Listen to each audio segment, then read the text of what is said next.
KR 105 360에 오신 것을 환영합니다. 워밍업이 잘 안 돼서 1세트에서 2점밖에 못 냈다. 그리고 곧바로 실바에게 점유율이 가야 한다. 이게 지금 무슨 말입니까? 방전된 선수에게 책임을 씌우면서 동시에 더 몰빵하겠다는 선언입니다. 오늘 GS칼텍스가 김천에서 당한 0대3 패배는 단순한 원정 완패가 아닙니다.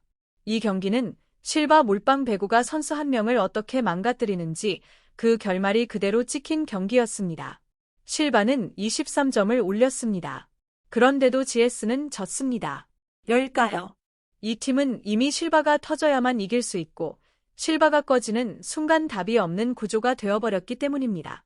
그런데 감독은 그 구조를 바꿀 생각이 없습니다. 오히려 인터뷰에서 더 실바에게 줘야 한다고 말합니다. 그건 전술이 아니라 책임 회피이고 혹사의 예고입니다. 오늘 영상에서는 실바가 못한 게 아니라 퍼진 것인지 그리고 이영택 감독이 지금 가장 강하게 비판받아야 하는지 경기 흐름과 함께 정확하게 짚어보겠습니다. 먼저 1세트 경기 양상입니다. 김천은 역시 쉽게 열리지 않았습니다. 경기 시작부터 흐름은 분명했습니다. 한국도로공사는 중앙을 먼저 살렸고 GS칼텍스는 초반부터 끌려갔습니다. 도로공사는 이윤정 세터를 중심으로 이지윤, 김세빈을 적극 활용하며 GS의 블로킹과 수비 간격을 흔들었습니다.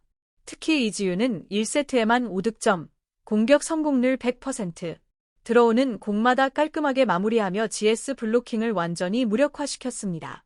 반면 GS칼텍스는 시작부터 공격이 답답했습니다. 문제는 단연 실바였습니다. 1세트 실바의 득점은 단 2점.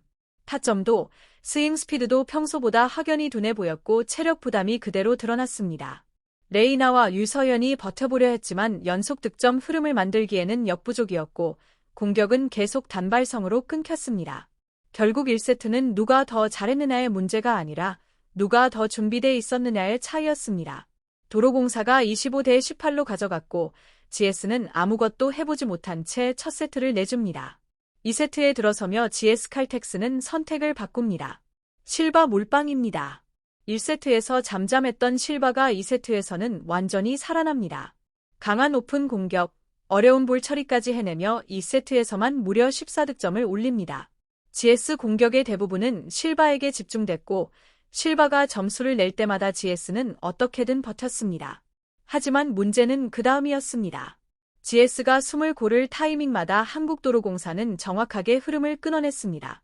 이엔 김세인을 활용한 원포인트 서버 카드, 그리고 서브 에이스 한 방이 점수 이상의 타격을 주면서 GS의 반격 유지를 완전히 꺾어버렸습니다. 졌습니다. 실바가 힘으로 따라붙으면 도로공사는 서브로 흐름을 끊었고 GS는 다시 실바에게 의존할 수밖에 없었습니다. 반면 도로공사는 달랐습니다. 모마가 중심을 잡고 탄나차 등 중앙 자원도 고르게 살아났습니다. 듀스까지 가는 접전이었지만 마지막 집중력에서 차이는 분명했습니다. 28대 26으로 세트를 놓친 순간 GS의 선택지는 사실상 하나로 줄었습니다. 바로 더 실바 전략입니다. 3세트 경기 양상을 보면 GS는 반전을 노리며 버텼습니다. 실바와 레이나가 어려운 상황에서도 점수를 만들었고 포기하지 않는 모습은 분명 인상적이었습니다. 하지만 여기서 GS의 구조적 한계가 다시 드러납니다. 실바가 활약해도 이어지는 국내 선수들의 지원이 나오지 않았습니다. 공격 루트는 점점 단조로워졌고 도로공사는 이를 완벽히 읽고 있었습니다. 블로킹은 실바 쪽으로 정비되었고 수비 위치도 흔들림이 없었습니다. 반면 한국도로공사는 끝까지 공격 분배를 유지했습니다. 모마와 탄나차가 날개를 책임졌고 중앙에서는 이지윤과 김세빈이 꾸준히 득점에 가세했습니다. 17대 17로 팽팽하던 흐름은 이윤정의 서브 타임과 함께 단번에 기울었습니다. 연속 득점이 이어졌고 결국 25대 21로 세트를 마무리했습니다. 한국도로공사는 한 세트도 내주지 않으며 김천 홈 11연승을 완성했고 GS칼텍스는 또다시 셔사웃 패배를 받아들여야 했습니다. 실바는 못한 것이 아니라 명확하게 퍼졌습니다.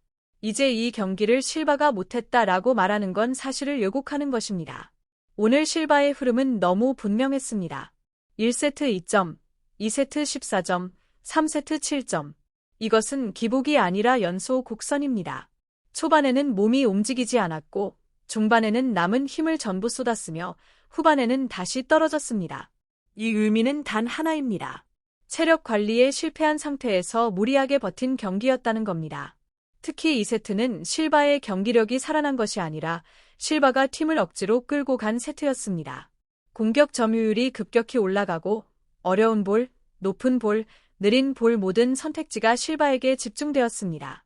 그 결과 듀스까지는 갔지만 승리로 이어지지 못했습니다. 그리고 3세트. 이미 실바의 움직임은 눈에 띄게 둔해져 있었습니다. 타점은 내려왔고 스윙 타이밍은 늦어졌으며 결정적인 순간에 범실이 나왔습니다. 이는 실력 문제가 아니라 과부하의 전형적인 신호입니다.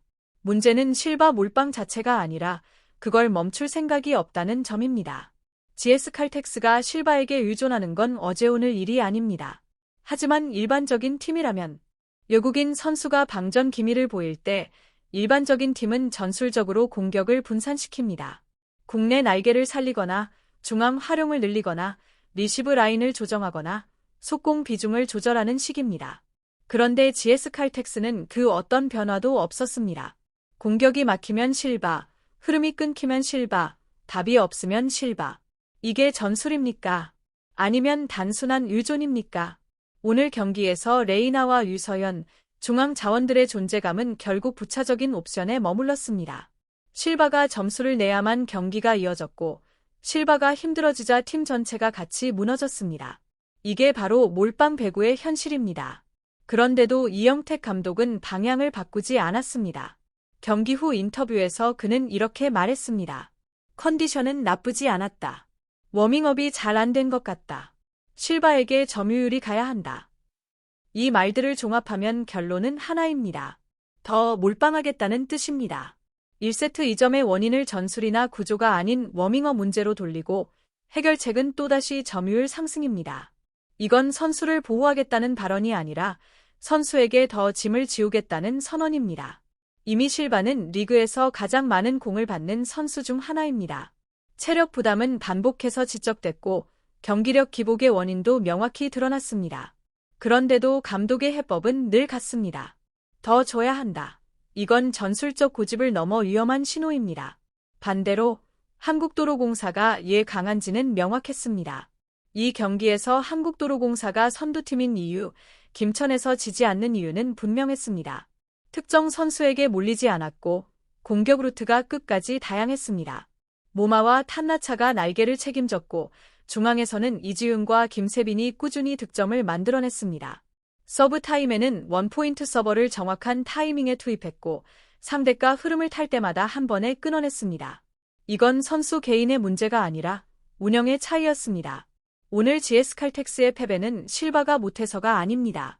이렇게까지 몰아주는 구조를 고치지 않았기 때문입니다. 그리고 그 구조를 만든 감독이 지금도 방향을 바꾸지 않겠다는 점에서 문제는 더 커지고 있습니다. 시청해 주셔서 감사합니다. 좋아요, 공유, 구독 부탁드립니다.